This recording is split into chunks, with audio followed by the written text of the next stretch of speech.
Well, hello, my little doggies. My name is Jeremy. This is Red Beans Recording, and welcome to the third video that I am doing in a series of getting you up to speed with how Eurorack works via VCV Rack. VCV Rack is a free piece of software that lets you experiment with pretty much every facet of modular synthesis that you could imagine, and it's an amazing resource, and I really wanted to get people up to speed with it because it's a great way to dip your toes into Eurorack and modular without having to spend anything. It's a notoriously expensive genre of music production to get into, and this really democratizes it in a great way. So I want to make a few videos that kind of explain the different techniques, the verbiage, like what you need to do to get up and running and making cool stuff in, this virtual Eurorack environment. The first video was an introduction to some of the basic terminology and creating a synthesizer voice. The second video was gates, sequencers, clocks, and all that. This video is going to be about modulation. If you're brand new to Eurorack, I suggest you go back and watch the other two videos and then come here. We're going to be using a lot of the stuff that we learned in the other ones to start off with here.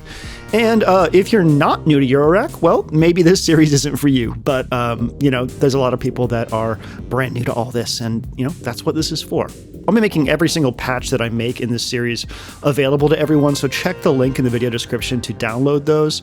And the other ones I moved sort of slowly so that you could follow along. In this one, I've already got something set up because I needed to get something set up in order to be able to talk about modulation in a cohesive way.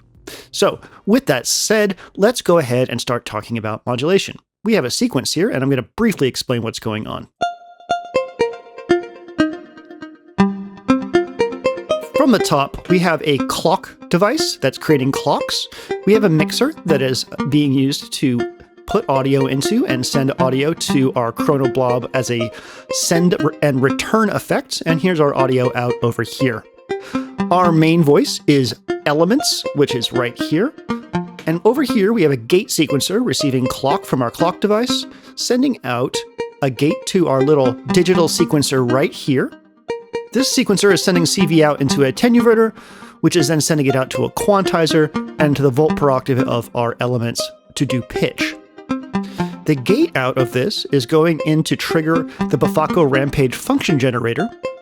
The falling out of that is being sent into the gate input of elements over here to trigger it, and the width of that gate is being manipulated by the second channel of the Rampage function generator, which is set in cycle mode.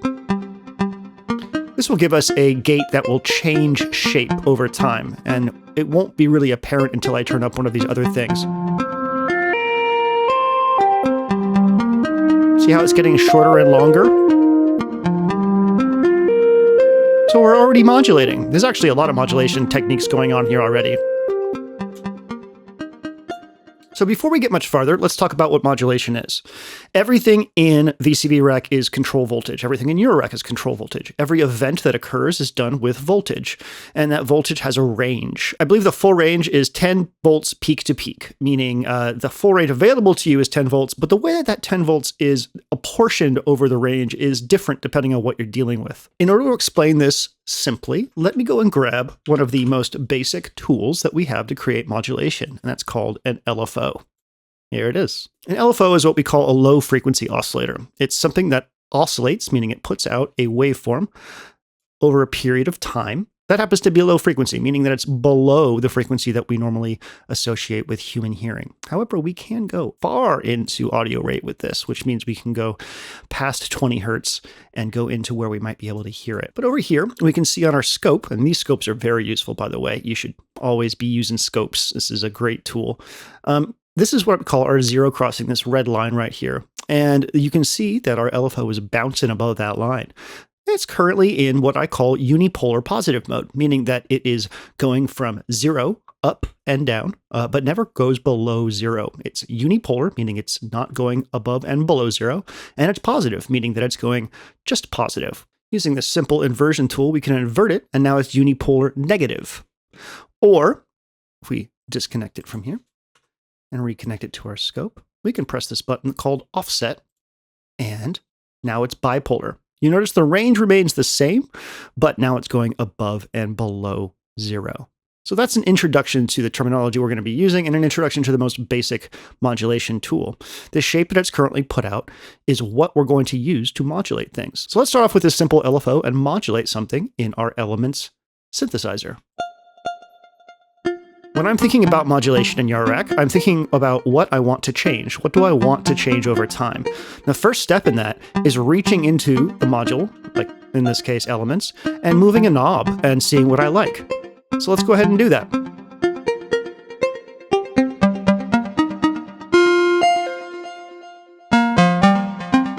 I liked what that dampening knob is doing. Now, the second thing that I think about when I want to do modulation is what type's going to be most appropriate for that. Right now we're just dealing with this type right here, so we're going to do this, but we might change this later. So right now, you'll notice that nothing's happening, even though I plug this in. You can see this little line going right here, but it should be moving it up and down, right? Well, that's not the case. Some synthesizer modules in Eurorack and some controls have what's called an attenuversion associated with them. And a lot of the mutable instrument stuff does. That's what this little knob right here is. You can see that it's at noon right now.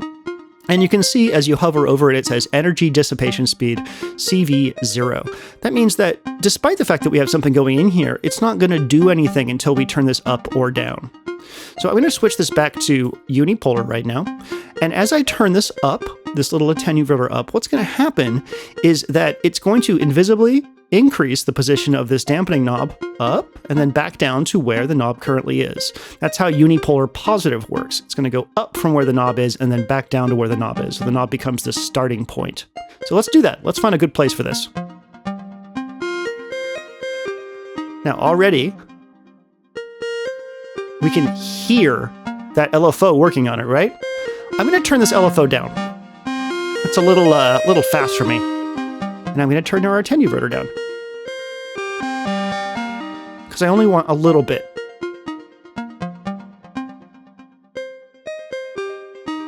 So now you can hear that that sine wave LFO is working on our dampening control. If I was to make this bipolar, it would go below where the dampening knob is and above it. So we'd get more damp and less damp, or moist, if you will. Let's just call this the moisture control. Does that make sense? Unipolar versus bipolar, and the knob position being either the floor or the midpoint that it goes around. So I think it was Mylar Melodies that called LFOs the invisible hands of God, or just an invisible hand. And that's why I reach for the control first. I want to use my hands, or in this case the mouse, to move something around in a way that creates a pleasing reaction. And then I decide what kind of modulation I want to send to it. By doing this, you can create all kinds of really, really interesting movement within an otherwise static patch. LFOs come in a lot of different shapes and sizes. Technically, this rampage right here, which is called a function generator, and maths also can create what you might consider an LFO. So let me show you that real quick. The cycle that's happening over here on the right-hand side, the function generator B over here, is actually cycling right now. And if we put it into a scope, we'll see that it looks a lot like our friend, the original LFO. If I change the rise and fall, what we essentially do is change the speed of that function. So while we have a single control here for frequency for the LFO, the function generator can actually create a more complex shape. See how now it has like a rising edge to it and then it falls? That's because we turned rise all the way down. I can reverse that shape by doing this, and now it's a ramp. Pretty nifty, right?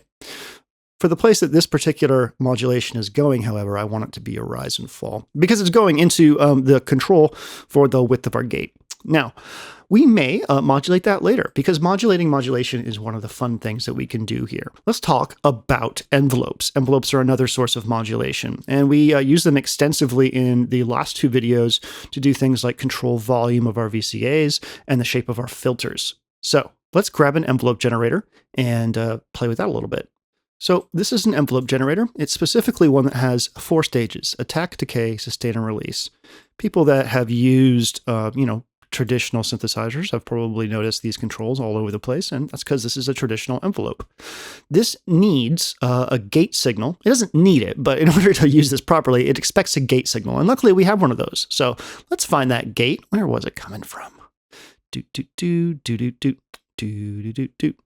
Right here. So we'll take this gate and put it into here. We're going to use the same gate signal that is triggering our synthesizer. Now, you don't have to, but that's what we're going to do for right now.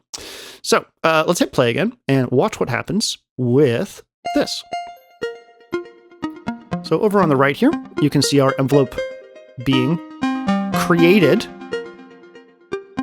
by the gate. As long as the gate is high, this will stay in a sustained state, which is why sometimes it's not going all the way down. So if I turn this down like this,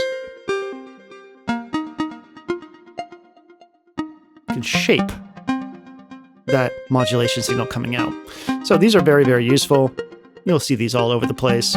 They won't always have 4 stages like this. A lot of the times they'll just be a rise and fall, like what we see up here in the Rampage. This is actually very, very common. If I remember correctly, that's what you see in a lot of like the Moog, the little triple sound station thing that they made, the DFAM, the subharmonicon. I believe they just have like a rise and fall stage. So just keep an eye out for that. They all kind of like act the same, but some are more simplified than others. It's really this sustained stage here that is what's going to benefit from a gate, because basically the sustained stage needs a gate to stay high in order for it to understand that it should remain in that sustained state. So I hope that makes sense. Let's take this envelope and figure out where to put it in our synthesizer. I'm going to mess around a bit over here with a hand and figure out where I want to put it. I like that position one. I think that'd be a good candidate for this. So let's take it out and put it into the position. And now remember, we need to adjust our thing here, our attenuverter for it.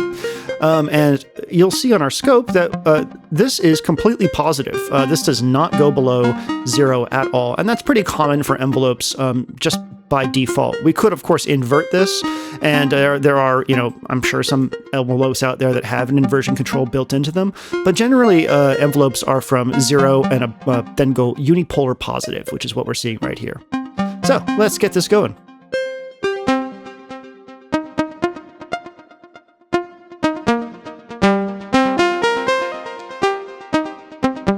That's pretty cool.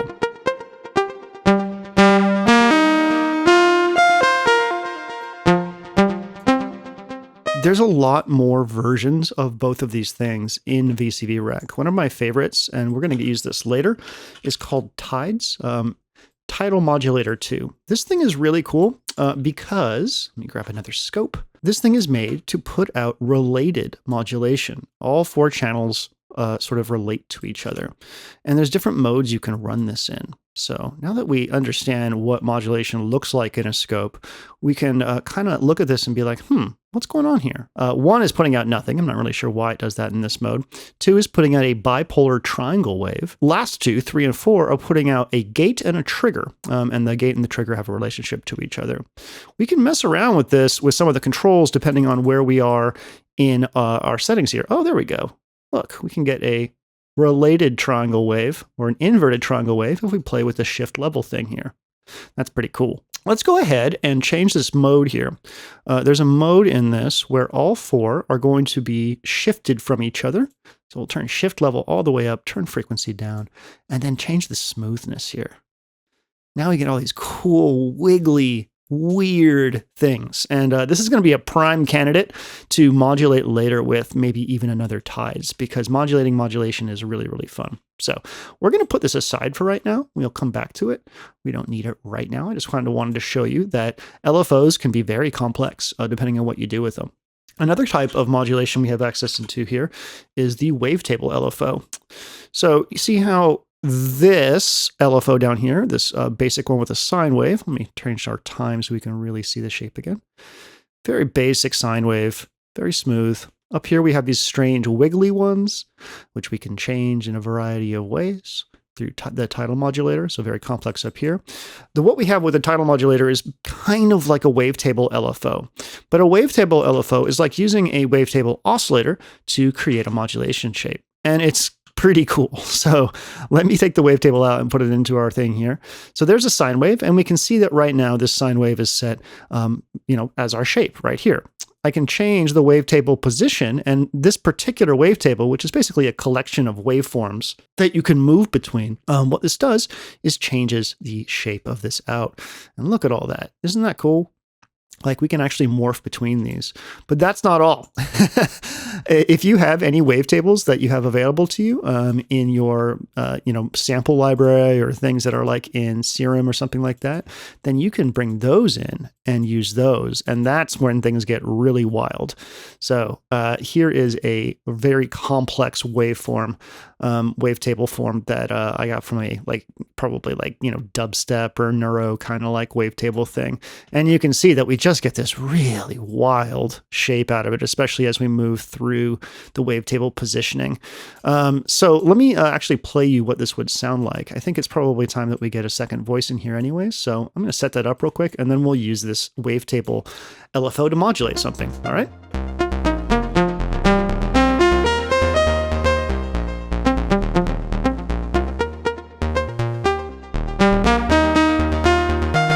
So what I've done here is set up a second voice. We have mutable instruments plots going right here.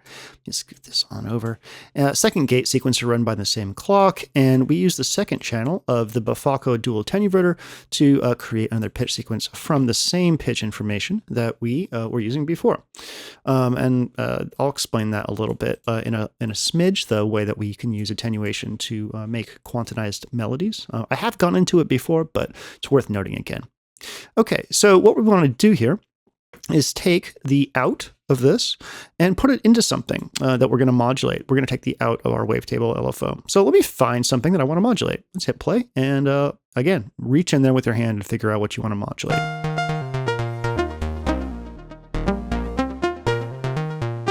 I like that timbre control right there. So out into timbre, and let's play and turn up our attenuverter right here, the same one that we messed with on Elements.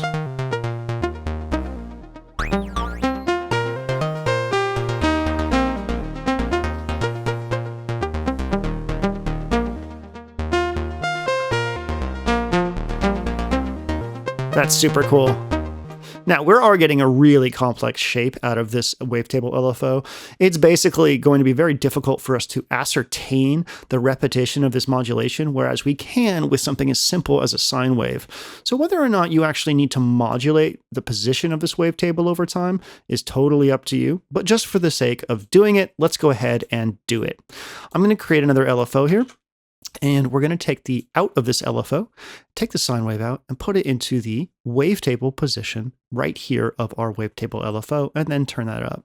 And now you can see that we are just getting a constant stream of very complex wave shapes coming out of that. Plus, it looks really cool, right? So let's hit play again, listen to that.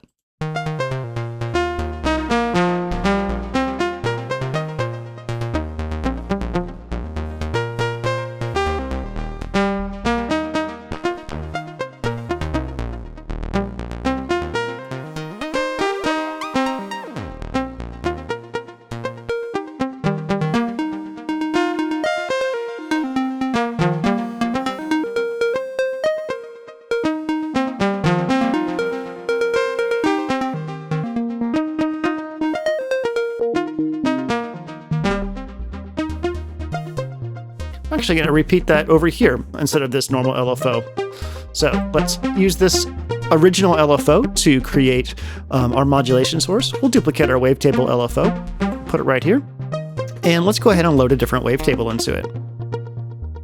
Just use this one. And we will do that same thing where we take this and put it into the position. Oh God, look at it jiggle. Let's turn that way down. There we go. Cool. And then we'll take this wavetable out and put it into, I believe it's going to be our dampening control here. We'll pass it through our scope first, just because it's fun to look at, and then into our dampening.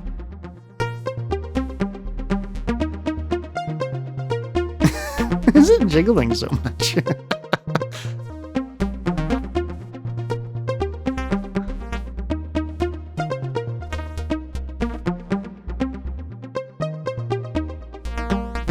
There. Okay. So now we have much more complex modulation, which is, frankly cool. We're going to get tides involved now, just because we can.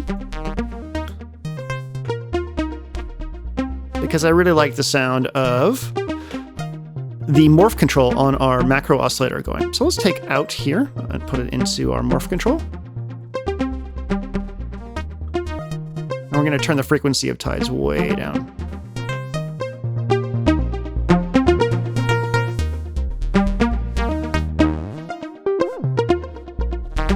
All right, well, we've got lots of stuff moving around on screen now, don't we?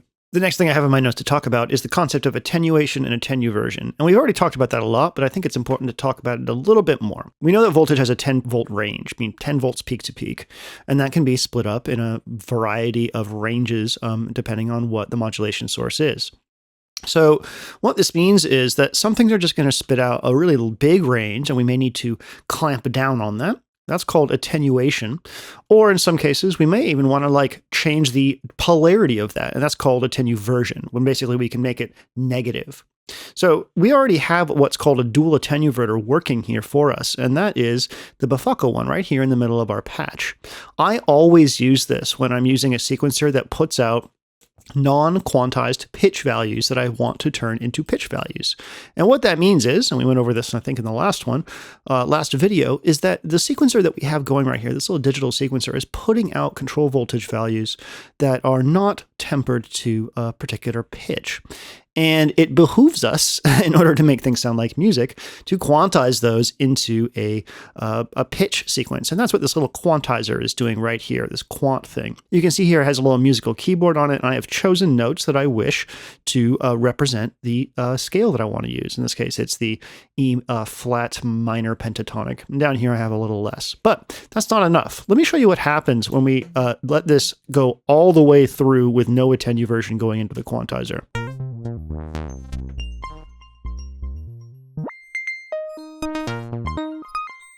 See how high it goes up?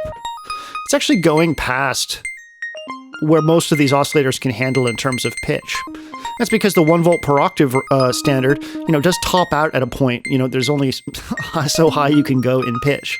So the first step we want to do here is attenuate that voltage so it's in a more acceptable range. And that's the same thing we were doing with these little knobs over here, right? When we turn them up to let the CV pass through, except here we're just letting a little bit of pitch pass through before it goes to the quantizer. The second thing we can do is turn down the offset. And what this will do is change the voltage floor of what's going through. So our little macro oscillator right here is in a certain range right now. If I turn the offset down, it's going to take the whole voltage floor and move it down, which means after it goes to the quantizer, we're going to get lower pitches, which will transform this into a bit of a bass. So let's listen to that.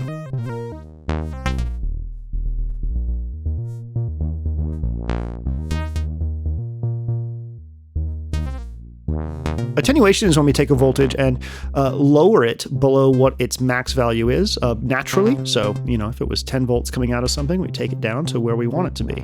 Attenuversion is when we go negative with it. So I can actually do that with our element sphere.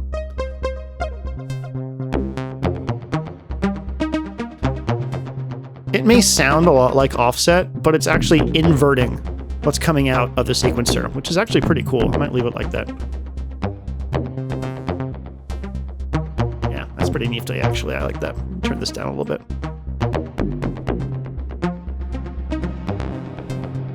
Ooh. Okay.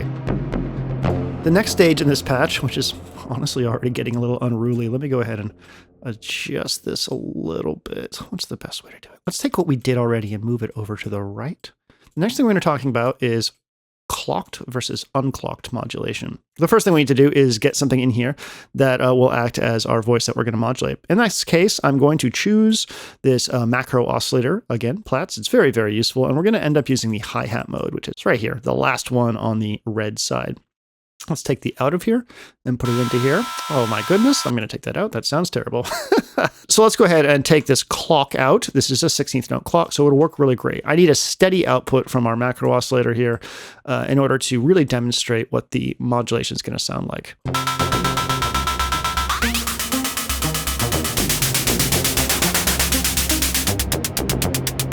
in order to really understand where the tempo is, I'm also going to get another macro oscillator. This is going to be our kick drum. So I'll take this clock 3 out. We're not using it for anything, and I will trig it there.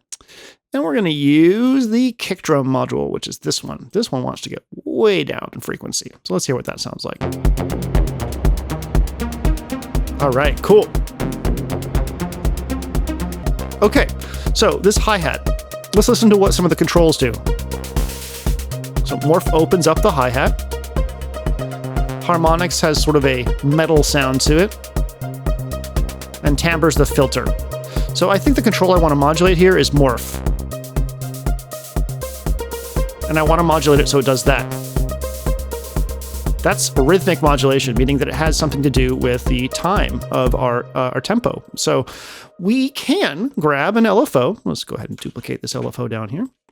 And you know what? We're going to use a scope. Tides, you can go down here. We don't need you right now. There we go. Okay, let's put this over here in the spotlight. I'll take the sine wave out and put it into the morph control, and let's go ahead and listen to what happens when we turn this up.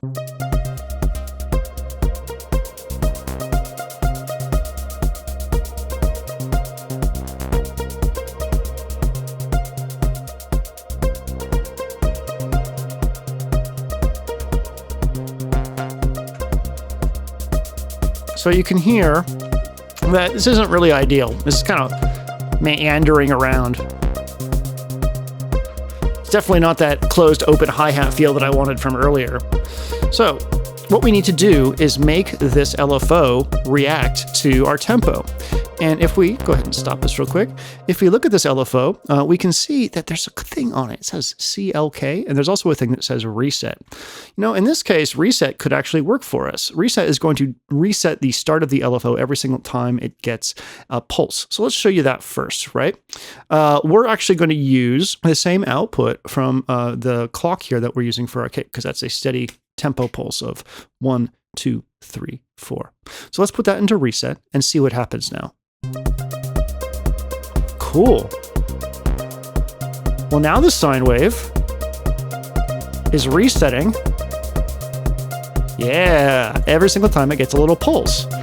So while this is technically clocking it, it does work in the way that we wanted it to.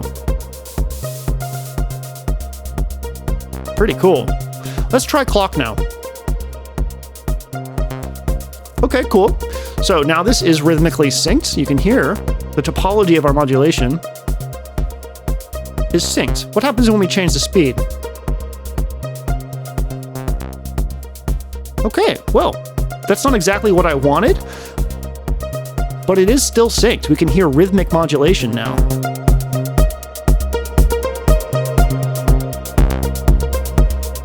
But we're going to need to use reset in this case, because that helps change the shape of this into this upward ramp kind of thing.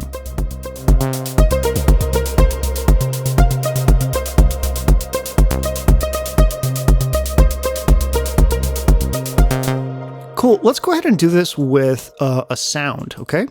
So we're going to, this is getting big and unruly, but what we're going to need to do here is make another macro oscillator, and we will initialize it. And let's go ahead and pick a sound out of this, and we're going to want another gate sequencer to trigger it. In this case, we just need steady 16th notes coming out of this, like this. Schwomp, schwomp. And we'll take this gate, put it into here, take the out of this, put it into here.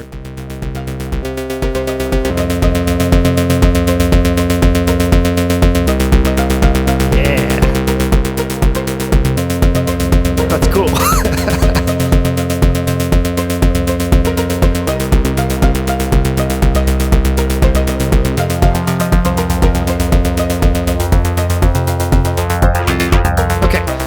I want to do a few things real quick. So basically what we did is just recreated the quantization sort of thing that we had before with a new sequence from our sequencer. So I need to stop this real quick, and I want to pass this through a filter because it's a little too bassy. Okay, so let's get some rhythmic manipulation of our friend here. This friend. So we need LFOs. Probably more than one. And let's find something we want to mess with. Yeah, that timbre is really cool. So we'll take that, put it into timbre.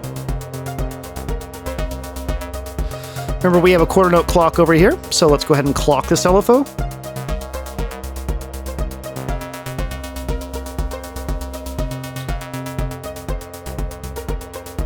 Let's find something else to put in here.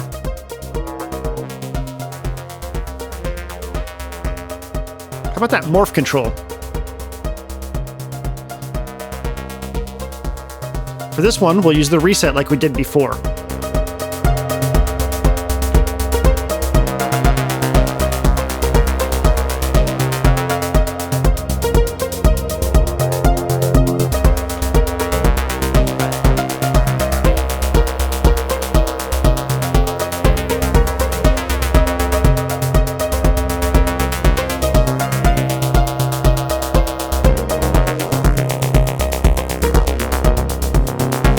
So guess what? I like that. I think that's cool.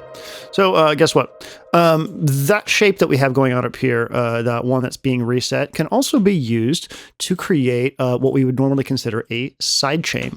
So let's go ahead and do that to this sound. I want it to kind of pump in and out. To do a sidechain in Eurorack, we need a VCA, and we're going to use this VCA mix one here. This is part of the default library. I'm going to take the outputs of these filters and put them into here.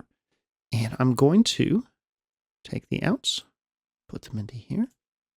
And I'm going to take the output of this LFO and put it into the CV in of 1 and 2. Now, this should work right off the bat. Let's find out. Yeah, there it is.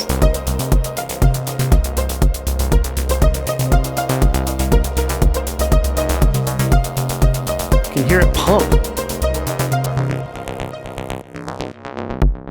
And here's the shape that's doing that right here.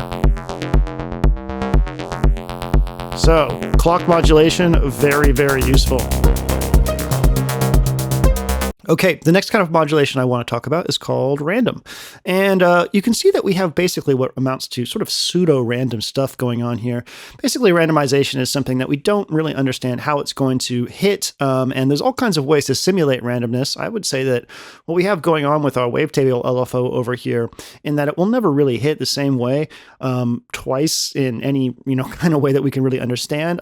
This is random enough. Obviously, tides can be pretty random as well.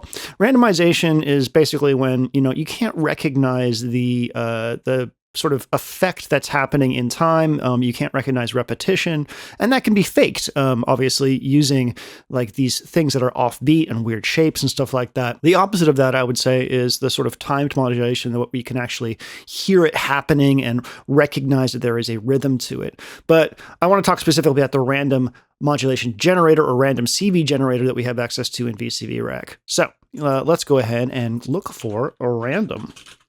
And here it is. It's this one right here. Random. Let's get a scope going on so that we can see what's coming out of this, okay? So I'm going to grab the smooth random out. And here it is. This is a random, look at that little friend go. He's just kind of wiggling around there. Now, as I was saying, and I know some of you are probably disagreeing with me that, the wavetable LFO isn't random, but considering what we're getting out of the wavetable LFO's output, and you compare it to this, not really that different in terms of what happens in the patch, right? Like, this is going to have a similar effect. But what I like to do with this random thing right here is trigger it. I like to create stepped random events. So we have one more channel available on this gate sequencer up here. And what I'm going to do is I'm just going to put a trigger on, a step on every quarter note like this. And let's go ahead and take this out and put it into the trigger input of this random thing and see what happens when we hit play. All right. So trig in. All of a sudden, it stops. That's, an important thing to notice. Let's hit play on our sequencer. All right, so I'm going to turn the shape all the way down. And now you can see that we get this stepped random thing. By the way, you also might notice that I changed up some of the drums and stuff like that, but don't worry about that. Again, this patch should be available to download in the video description if you want to see how that was done. So this is a stepped random voltage. The way that this voltage thing works, basically, this random voltage thing, is that inside is like a little white noise generator. And every single time you hit a trig input, it samples that white noise generator and creates a new random voltage. And so, yeah, that's what it's doing. It's sampling that and it's holding it for this thing. So this stuff is really, really useful and fun to use in all kinds of ways. Let's find some place that we can put this. Let's put it into the harmonics input of this thing right here.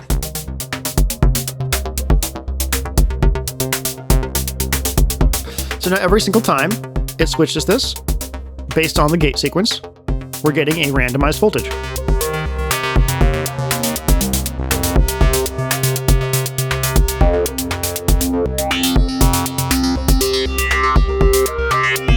I'm not gonna lie, that's pretty damn cool. Now, if I change the pattern of this gate sequence,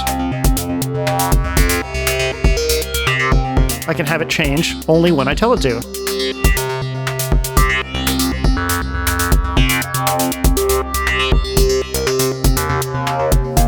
So you can create timed randomized voltage events in here, and oh boy, does this have all kinds of uses. Right now, we're just using it to make a certain sound change, but you can actually use this kind of voltage in your sequencing itself. And when we get into the last video of this series where I show you how to make like a randomized sort of self-playing patch, that's going to come into play.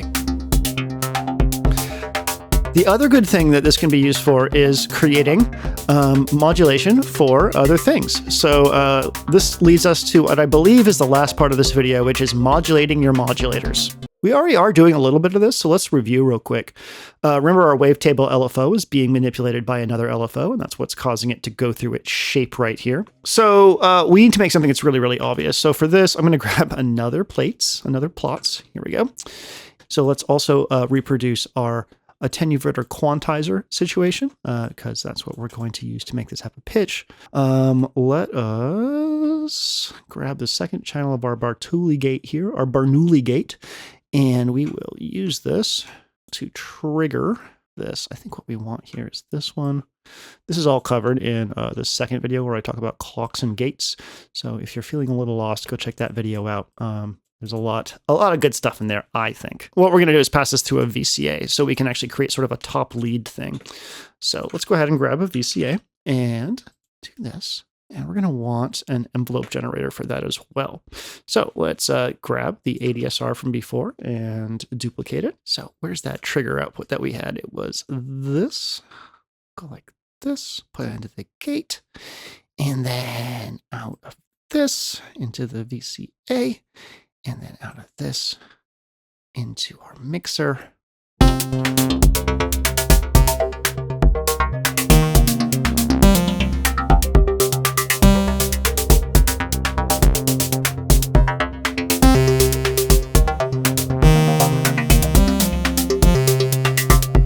Cool. So we're going to start modulating something in this macro oscillator, okay? We're going to have to figure out what that is first. So let me go ahead and hit run, and I'll figure out what I want to modulate by using my hand and then deciding which parameter sounds good modulated.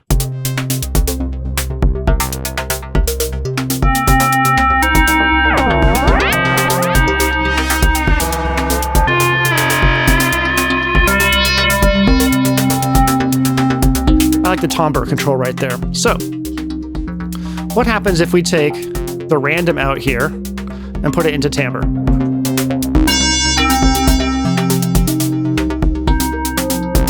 Well, we get that stepped random that we got before, which is all well and good. But what if we took an LFO and put it into that?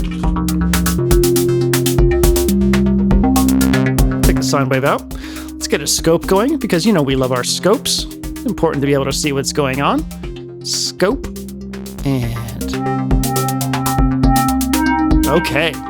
So our LFO here has a frequency modulation input.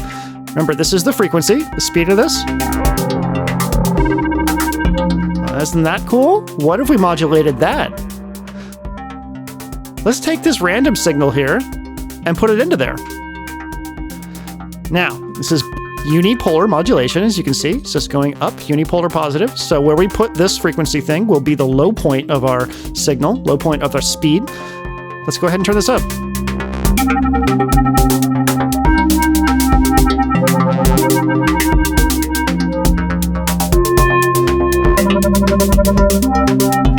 I really like that.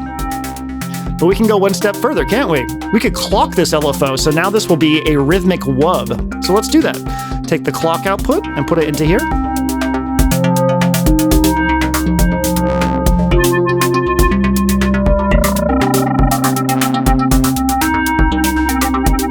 That's great. This is why modulating modulation is super fun. I lied, actually. There's one more thing I want to show you, and that is audio rate modulation. Audio rate modulation is so fun. So, I told you this LFO could go into audio rate. See how weird things sound when we start going into audio rate with our modulation? We kind of get this aliasing.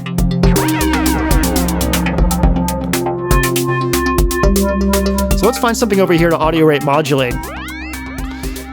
This is going to sound really weird, so let's start with the harmonics thing, okay? So I want to use a regular oscillator. We could use the LFO, but we're going to use a real fast oscillator instead. So just a VCO, voltage-controlled oscillator, sine wave out into here. Things are already sounding very cool.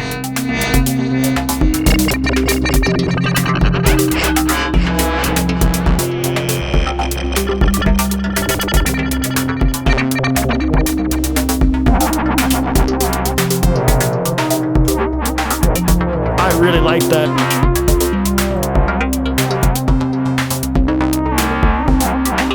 And of course, we can modulate the VCO itself. So let's do that.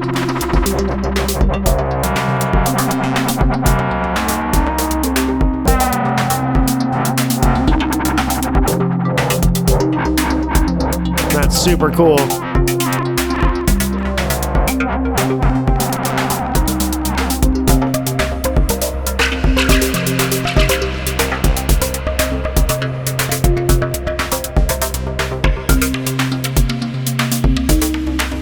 All right. Well, friends, that is my video on modulation. Wow, look at this beast. Let me zoom out a little bit. Look at this thing that we made. Look at this crazy thing. I hope that was fun for you. I hope this gave you some ideas on, you know, how to use modulation in your system, what different options are. And yeah, I know this was probably pretty long, but I hope it was worth it. Thank you so much for watching. My name is Jeremy, and I look forward to seeing you in the last video where we're going to make a self-playing patch from scratch. Yeah, Red Means Recording is the channel. Subscribe if you like this. Talk to you later. Goodbye.